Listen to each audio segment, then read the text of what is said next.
നിങ്ങളുടെ ചെറിയ ഏട്ടത്തി അവരെ ജഡ്ജി മാഡത്തിനെ കൺവിൻസ് ചെയ്തില്ലായിരുന്നെങ്കിൽ ഈ സമയത്തിനുള്ളിൽ ഡിവോഴ്സ് വാങ്ങി സന്തോഷത്തോടെ ഇരുന്നേനെ. കാലാവധി കഴിഞ്ഞ ശേഷം ഒരു നിമിഷം പോലും ഞാൻ ഈ വീട്ടിൽ നിൽക്കില്ല.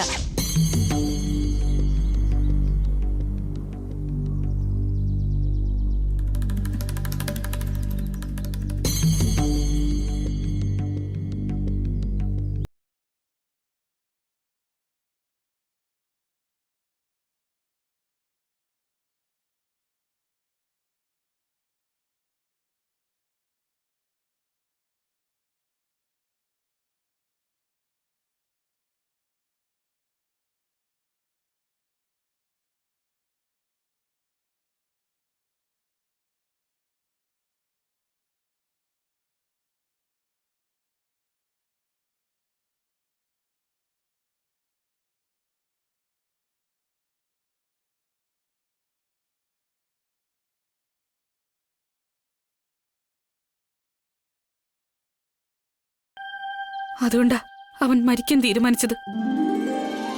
അങ്ങനെ ഒരു ആത്മഹത്യ ചിന്തയുള്ളവൻ വീണ്ടും വീണ്ടും ആത്മഹത്യ ചെയ്യാൻ ശ്രമിച്ചുകൊണ്ടേയിരിക്കും. ഇന്ന് നമുക്ക് നല്ല സമയമാണെന്ന് തോന്നുന്നു. അതുകൊണ്ടാ അഖിലിന്റെ ജീവൻ തിരിച്ചു കിട്ടിയത്. പക്ഷെ എപ്പോഴും ഭാഗ്യം നമ്മുടെ കൂടെ ഉണ്ടാകണമെന്നില്ല ഏട്ടാ. ഇപ്പൊ എന്ത് ചെയ്യണമെന്നാ പറയുന്നത്? അഖിലിന്റെ മനസ്സ് മാറ്റണം ഏട്ടാ. ആത്മഹത്യ ചെയ്യണമെന്നുള്ളൊരു ചിന്ത അവന്റെ മനസ്സിൽ നിന്ന് പൂർണ്ണമായി മാറ്റണം. ജീവിക്കാൻ അവനൊരാഗ്രഹം ഉണ്ടാകണം. ഭാവി ജീവിതത്തോട് അവനൊരു വിശ്വാസം ഉണ്ടാകണം. അഖിലിനെ നമ്മുടെ ആ പഴയ അഖിലേക്ക് മാറ്റിയെടുക്കണം. അഖിലിനെ കുറച്ചുനാൾ എങ്ങോട്ടെങ്കിലും കൊണ്ടുപോയി ഒന്ന് യാത്രയൊക്കെ ചെയ്യിപ്പിച്ചിട്ട് വരുന്നത് നന്നായിരിക്കില്ലേ? പക്ഷേ ഏട്ടനൊരു ഗവൺമെന്റ് ഈവന്റ് വന്നിട്ടുണ്ടല്ലോ. ഈ സമയത്ത് നമ്മൾ അഖിലിനെ എങ്ങോട്ട് കൂട്ടിക്കൊണ്ടു പോവാനാ? അഖിലിനേക്കാൾ വലുതല്ല എനിക്ക് ഈവന്റ് വസുന്ധര. ആദ്യം അവനൊന്ന് ശരിയായി കാണണം. അതും ശരിയാണ്. പക്ഷേ ഈ ഇവന്റ് ഇങ്ങനെ വേണ്ടെന്ന് വെക്കുന്നത് അത് നല്ലതല്ലല്ലോ ഏട്ടാ. ഈവന്റ് ഇനിയും തുടങ്ങിയിട്ടില്ല വസുന്ധര. അതിന് ഇനിയും സമയമുണ്ട്. അവരോട് ഞാനിത് ഡ്രോപ്പ് ചെയ്യുവാണെന്ന് പറയാം. വേണ്ട ഏട്ടാ. ഏട്ടനോടുള്ള വിശ്വാസത്തിന്റെ പുറത്താ ആ ഇവന്റിന്റെ പ്രപ്പോസൽ നമുക്ക് കിട്ടിയത് തന്നെ. അത് വളരെ നന്നായി നമ്മൾ ചെയ്തു കൊടുക്കണം. ഇല്ലെങ്കിൽ ഏട്ടന് ചീത്തപ്പേര് വരും. പിന്നെ അഖിലിനെയും കൂട്ടിക്കൊണ്ട് താൻ പുറത്തു പോവോ? ഇല്ല. അഖിലിനെ നമുക്ക് നമ്മുടെ ഓഫീസിലേക്ക് കൊണ്ടുപോവാം. ഓഫീസിലെ ജോലിയിൽ അവനെയും ചേർക്ക്. ജോലിക്ക് ഇറങ്ങിയ അവന്റെ മനസ്സ് കുറച്ച് മാറും ഏട്ടാ. ഇപ്പോൾ ഇരിക്കുന്ന ഡിപ്രഷൻ സ്റ്റേജിൽ അവൻ വർക്കിൽ കോൺസെൻട്രേറ്റ് ചെയ്യുന്നു തോന്നുന്നുണ്ടോ? ഇത് ചെയ്തേ പറ്റൂ. അഖിലിന് കുറച്ച് ഉത്തരവാദിത്തങ്ങൾ കൊടുക്കണം. ജോലിയല്ലാതെ അവന്റെ മനസ്സിൽ മറ്റു ചിന്തകളൊന്നും വരാൻ പാടില്ല. അപ്പോഴേക്കും അഖിലിന്റെ മനസ്സിൽ ഒരു ലക്ഷ്യബോധം ഉണ്ടാവും. ചെയ്യുന്ന ജോലിയോട് അവൻ ആത്മാർത്ഥത കാണിക്കും. പിന്നെ അവന്റെ മനസ്സിൽ മറ്റു ചിന്തകൾ വരില്ല. താൻ പറഞ്ഞത് ശരിയാ. അഖിലിങ്ങനെ വീട്ടിൽ തന്നെ ഇരിക്കുകയാണെങ്കിൽ അവൻ്റെ മൈൻഡ് സെറ്റ് ഒരിക്കലും മാറാൻ പോകുന്നില്ല. വർക്കിലോട്ട് അവൻ ഇറങ്ങുകയാണെങ്കിൽ അതിനെക്കുറിച്ച് മാത്രമേ അവൻ ചിന്തിക്കൂ. സോ ഇന്ന് തന്നെ അവനെ നമുക്ക് ഓഫീസിലേക്ക് കൊണ്ടുപോകാം. അതുപോലെ നമ്മൾ കാർത്തികയുടെ കാര്യം ചിന്തിക്കേണ്ടതുണ്ട്. കോടതി തന്ന സമയം കുറച്ച് ദിവസം കൂടി ഉള്ളൂ. അതിനിടയ്ക്ക് അവളുടെ മനസ്സ് നമ്മൾ മാറ്റിയെടുക്കണം. കാർത്തികയെ കണ്ടിട്ട് അവൾ മാറുമെന്ന് എനിക്ക് തോന്നുന്നില്ല. നമ്മുടെ അഖിലും അവളോട് നല്ല ദേഷ്യത്തിലായിരിക്കുന്നത്. ഇല്ല ഏട്ടാ. അവർക്ക് പരസ്പരം അവരുടെ മനസ്സിൽ പ്രണയമുണ്ട്. ഈ ഇടയ്ക്ക് എന്തോ അവർ തമ്മിൽ പ്രണയിക്കാൻ മറന്നുപോയി. അവർക്കിടയിലെ പ്രണയം അത് നമുക്ക് തിരിച്ചു കൊണ്ടുവരണം. പ്രധാനമായിട്ടും കാർത്തികയ്ക്ക് അവളുടെ പ്രണയം ഓർമ്മപ്പെടുത്തി കൊടുക്കണം. അപ്പോഴേ അവൾക്ക് മാറ്റം ഉണ്ടാകൂ. അതിനുവേണ്ടി ഞാൻ എന്തെങ്കിലും ശ്രമിച്ചു നോക്കാം. എങ്ങനെയെങ്കിലും കാർത്തികയെ മാറ്റിയെടുത്തേ പറ്റൂ.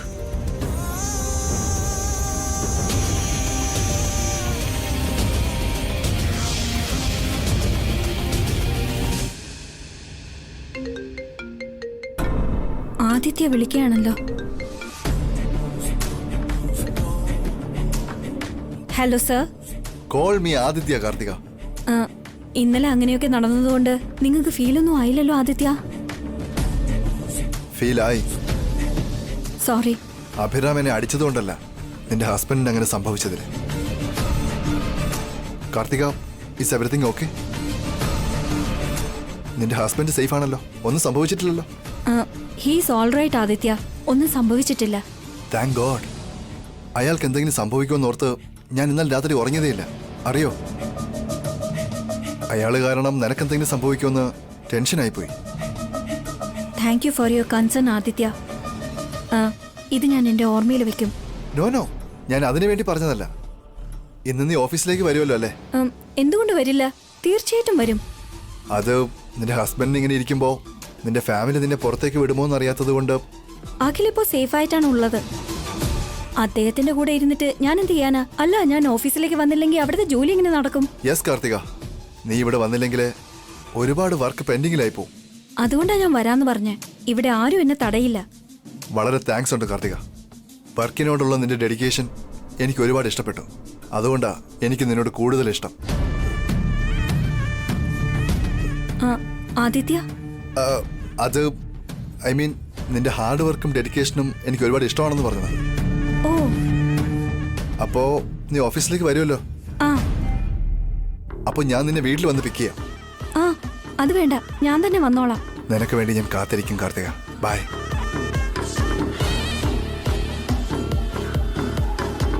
എന്റെ അടുത്ത് ആദിത്യന് എന്തുമാത്രം വിശ്വാസമാണ്. വിശ്വാസം മണ്ണാങ്കട്ട. നിന്നെ ഈ കൈവെള്ളയിൽ വെച്ചുകൊണ്ട് അഭിറാമിനോട് പ്രതികാരം ചെയ്യുന്നതാണ് ഇനി എന്റെ ലക്ഷ്യം. എന്റെ വർക്ക്, എന്റെ ഡെഡിക്കേഷൻ ആദിത്യന് ഇഷ്ടപ്പെട്ടെന്ന് തോന്നുന്നു. ഇഷ്ടപ്പെട്ടത് നിന്റെ ജോലിയല്ല, നിനക്കും അഭിറാമിനും ഇടയിലെ പകയാണ്.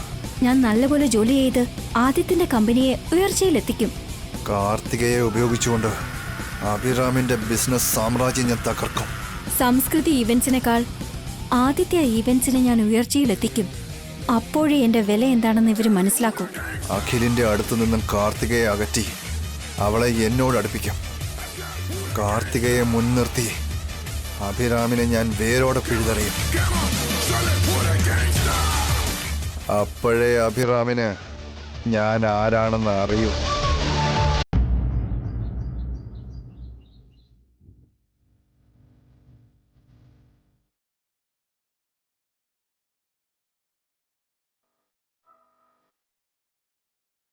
ഉണ്ണി, ചെറിയച്ഛനെ കൂട്ടി വന്നേ. ദേ എത്തിയമ്മേ.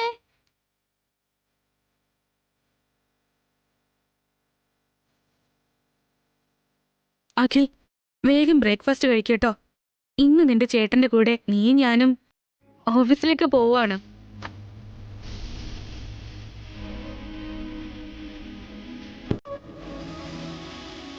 ഞാൻ എന്തിനാ അടുത്ത് ഓഫീസിൽ വരുന്നേ?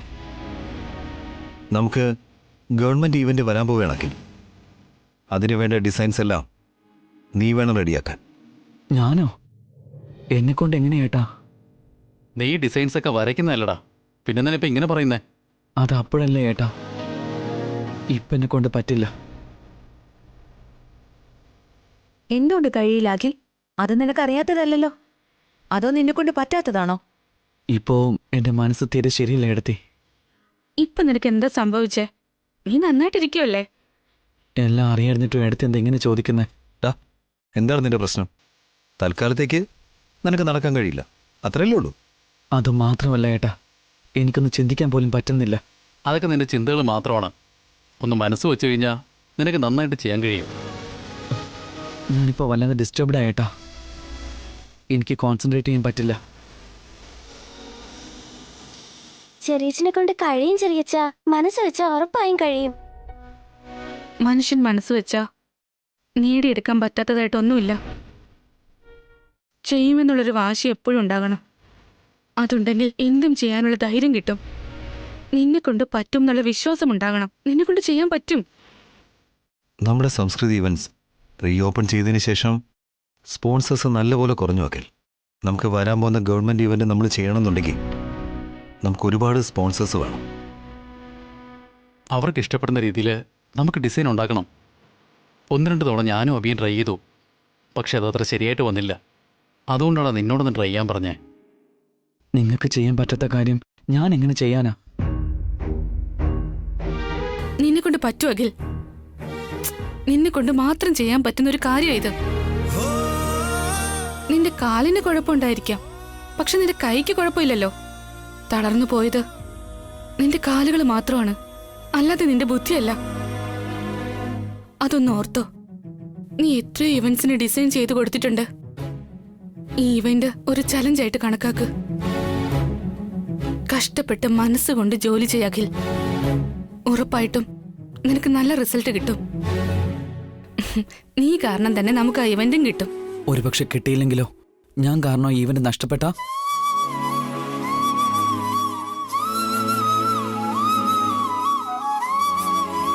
അങ്ങനെയുള്ള നെഗറ്റീവ് തോട്ട്സേ വേണ്ട അഖിൽ.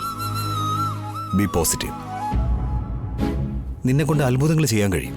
നിങ്ങളെല്ലാവരും എന്നെ പുഷ് ചെയ്യുന്ന എനിക്ക് മനസ്സിലാക്കാൻ പറ്റും. പക്ഷെ എന്നെ കൊണ്ട് അത്രയും കപ്പാസിറ്റി ഇല്ല ഏട്ടാ. വിമാനം ആകാശത്ത് പറക്കുന്നതിന് മുൻപ് റൈറ്റ് ബ്രദേഴ്സിന്റെ കഴിവുകൾ ആർക്കും മനസ്സിലായിരുന്നില്ല. ബൾബ് കണ്ടുപിടിക്കുന്നതുവരെ എഡിസനും ഫോൺ കണ്ടുപിടിക്കുന്നതുവരെ ഗ്രഹാംബലിനെ കുറിച്ചും ആർക്കും അറിയില്ലായിരുന്നു. അതേപോലെ നിന്നെയും എല്ലാവരും അറിയണം. ഈ ലോകത്ത് നമ്മൾ കാണുന്ന എല്ലാ അത്ഭുതങ്ങളും മനുഷ്യരുണ്ടാക്കിയതാണ് അഖിൽ. അവരെല്ലാവരും ആരോഗ്യമുള്ളവരല്ല. അതേടാ, വിജയത്തിന് കുറവൊരിക്കലും ഒരു ഘടകമേ അല്ല. അല്ലെങ്കിൽ നിനക്കൊരു കുറവും ഇല്ലല്ലോ. ഇതൊരു താൽക്കാലികമായ അവസ്ഥ മാത്രം. നീ നിന്നെ ഒരിക്കലും താഴ്ത്തി കാണരുത് അഖിൽ. നിനക്ക് നല്ലൊരു ജീവിതമുണ്ട്. ഇനിയും ഒരുപാട് ചെയ്തു തീർക്കാനുണ്ട്. നിന്റെ പേര് എല്ലാവരും അറിയണം. ചെറിയച്ചൻ അത്ര മോശമൊന്നും അല്ല ചെറിയച്ച. ചെറിയച്ചനേക്കാൾ മിടുക്കരായിട്ട് ഇവിടെ ആരുമില്ല. എന്തെങ്കിലും നേടണമെങ്കിൽ നന്നായിട്ട് പരിശ്രമിക്കണമെന്ന് ഞങ്ങളോട് ഞങ്ങളുടെ മിസ് എപ്പോഴും പറയാറുണ്ട്. ഒരു തവണ ട്രൈ ചെയ്ത് നോക്ക് ചെറിയച്ച. പറയുന്നത് കേൾക്ക്. നീ ഒരുപാടൊന്നും കഷ്ടപ്പെടണ്ട. നിന്റെ ചേട്ടനും ഞാനൊക്കെ കൂടെ ഉണ്ടാവും. ഞങ്ങൾ രണ്ടുപേരും നിന്നെ സപ്പോർട്ട് ചെയ്യും. നീ ഉറപ്പായിട്ടും വിജയിക്കും. പക്ഷേ എടത്തി, ഇതിനപ്പുറം നീ ഒന്നും ചിന്തിക്കണ്ട അഖിൽ. ഓൾറെഡി ടെൻഡർ ഞാൻ നിന്റെ പേരിൽ ഇട്ട് കഴിഞ്ഞു. നീ തന്നെ ഡിസൈൻ ചെയ്യണം. നഷ്ടപ്പെട്ടു പോയ നിന്റെ ആത്മവിശ്വാസം തിരികെ കൊണ്ടുവരണം. തൽക്കാലം നിനക്ക് നടക്കാൻ കഴിഞ്ഞില്ലെങ്കിലും നീ നേടാൻ പോകുന്ന വിജയം ഒരുപാട് പേർക്ക് ഗുണപാഠമായിരിക്കണം. ശരിയടാ അഖിൽ, നിന്റെ മനസ്സിന്റെ ധൈര്യം എല്ലാവരും അറിയണം. എല്ലാവരും നിന്നെ കൈനീട്ടി സ്വീകരിക്കണം. അത് ഞങ്ങൾക്ക് കാണാൻ വേണം. നീ ഇപ്പൊ ചെയ്യാൻ പോകുന്ന കാര്യമാണ് നാളെ നീ എഴുന്നേറ്റ് നടക്കാനായിട്ട് ഉപയോഗപ്പെടാൻ പോകുന്നത്. നിനക്ക് നീ തന്നെ ധൈര്യം കൊടുക്കണം. അതെ ചെറിയച്ച, ഇന്ന് ചെറിയച്ചൻ കൈകൊണ്ട് ചെയ്യുന്ന ജോലി നാളെ ചെറിയച്ചനെ സ്വന്തം കാലിൽ നടക്കാൻ സഹായിക്കും. ഓഫീസിലേക്ക് പോ ചെറിയച്ച.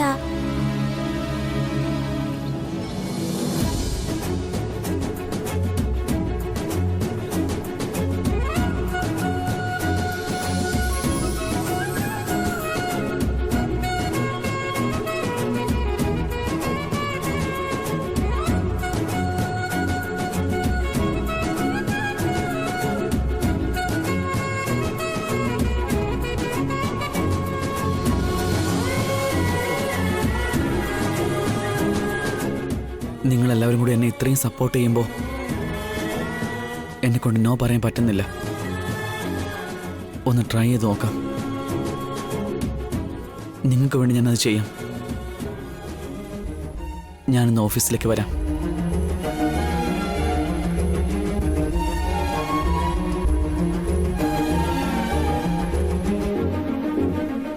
That is my ചെറിയച്ചൻ. അഖിൽ, പെട്ടെന്ന് കഴിക്കുക. നമുക്ക് വേഗം പോണം.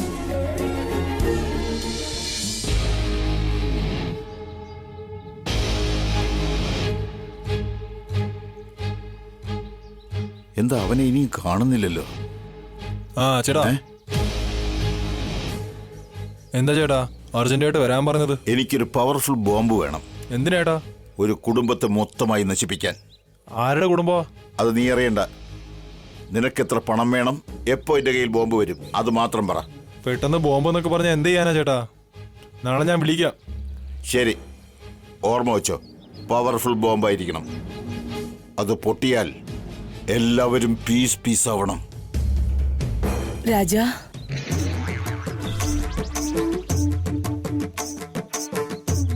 നിങ്ങളെന്താ ഇവിടെ?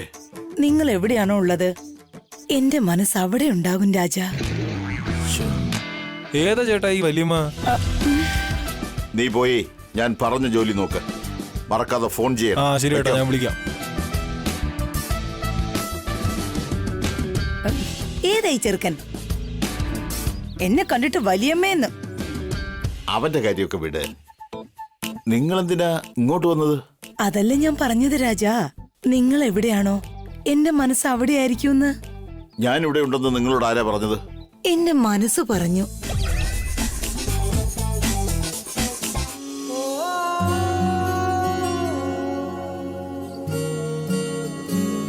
അങ്ങോട്ട് നോക്കിയ രാജാ,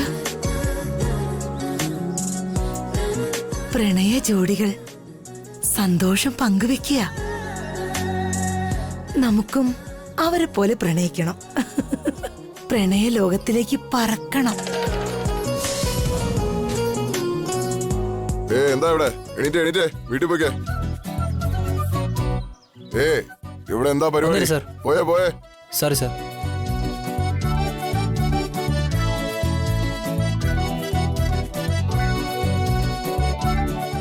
ആരാ നിങ്ങള്? ഇവിടെ എന്താ ചെയ്യുന്നേ? കണ്ടാ തന്നെ അറിയില്ലേ, ചേച്ചിയും അനിയനും ആയിരിക്കും. വീട്ടിലെ കാര്യങ്ങളൊക്കെ സംസാരിച്ചിരിക്കുന്നതാവും. ആരാടാ ചേട്ടനും ചേച്ചി? ഞങ്ങളെ കണ്ടിട്ട് അങ്ങനെയാണോ തോന്നുന്നത്? ഞങ്ങള് സിസ്റ്ററും ബ്രദറും ഒന്നും അല്ലടാ, ലവേഴ്സ്. ബാബു, ബാബു.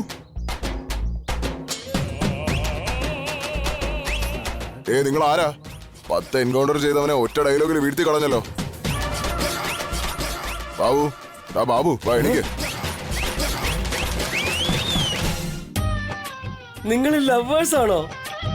അതെ, അവര് റോമിയോയും ഞാൻ ജൂലിയറ്റും. അവർ മജ്നു ആണെങ്കിൽ ഞാൻ ലൈലയാ. അവർ മമ്മൂട്ടിയാണെങ്കിൽ ഞാൻ ശോഭനയാ. മനസ്സിലായോ? പ്രേമം എന്ന് പറയുമ്പോ 10-25 വയസ്സ് നടക്കേണ്ടല്ലേ? ഈ 50-ാമത്തെ വയസ്സിൽ എന്തോന്ന് പ്രേമം? പ്രണയവും പ്രായവും തമ്മിൽ എന്താ ബന്ധം?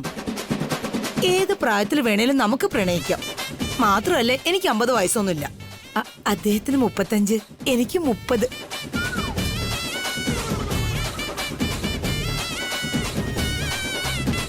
എന്താടോ ഇവര് പറയുന്നത് സത്യമാണോ?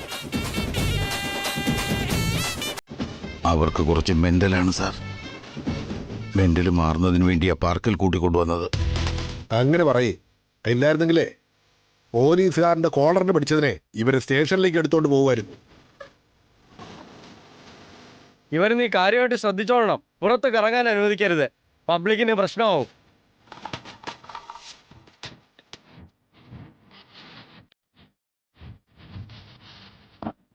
ആ പോലീസിനോട് രാജി എന്താ പറഞ്ഞത്? സത്യമാണ് പറഞ്ഞത്. അപ്പോ നമ്മൾ ലവേഴ്സ് ആണെന്നല്ലേ പറഞ്ഞത്? അങ്ങനെ തന്നെയാ പറഞ്ഞത്. നിങ്ങൾ വെക്കല്ലോ. Okay Raja, by.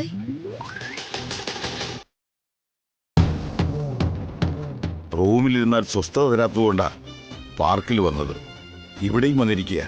എവിടെയെങ്കിലും സേഫ് ആയിട്ടുള്ള സ്ഥലം അന്വേഷിക്കണം.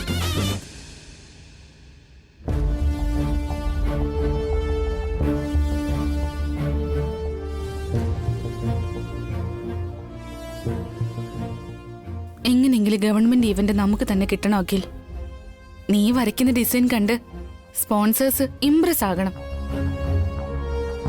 ഈ ഇവന്റ് കിട്ടുന്നതും കിട്ടാത്തതും എല്ലാം നിന്റെ കയ്യിലാണെങ്കിൽ കുറച്ച് മെനക്കെട്ട് നന്നായിട്ട് ആലോചിച്ച് നല്ലൊരു ഡിസൈൻ റെഡിയാക്ക്. ആദ്യം ഈവന്റ് എന്താണെന്ന് ഞാൻ നിനക്ക് എക്സ്പ്ലെയിൻ ചെയ്തു തരാം. സ്റ്റേറ്റ് ക്യാബിനറ്റിൽ പുതിയതായിട്ട് കുറച്ച് മിനിസ്റ്റേഴ്സ് പദവി ഏറ്റെടുത്ത് സത്യപ്രതിജ്ഞ ചെയ്യാൻ പോവാം. ആ ചടങ്ങ് പെട്ടെന്ന് തന്നെ ഉണ്ടാവാൻ സാധ്യതയുണ്ട്. ആ സ്റ്റേജ് ഡെക്കറേഷന് വേണ്ടി ഡിസൈൻസ് വരച്ചു തരാൻ സ്പോൺസേഴ്സ് നമ്മളോട് ആവശ്യപ്പെട്ടിരിക്കുക. ആ ഡിസൈൻ നീ വേണം വരയ്ക്കാൻ. ആ സ്റ്റേജിലാണെങ്കിൽ ഗവർണർ, CM, പഴയ MLA മാരെല്ലാവരും ഉണ്ടാവും. അതുകൂടാതെ പുതുതായിട്ട് ചുമതലയേൽക്കുന്ന MLA മാരുണ്ടാവും. സ്റ്റേജിൽ VIPs, മാധ്യമപ്രവർത്തകർ, മറ്റു രാഷ്ട്രീയക്കാര്, പാർട്ടി പ്രവർത്തകർ, പൊതുജനം, ഇവരൊക്കെ എവിടെയാണ് ഇരിക്കേണ്ടത്? പോലീസുകാരുടെ അറേഞ്ച്മെന്റ്സ് എങ്ങനെ? ഇതൊക്കെ നീയാണ് ഡിസൈൻ ചെയ്യേണ്ടത്.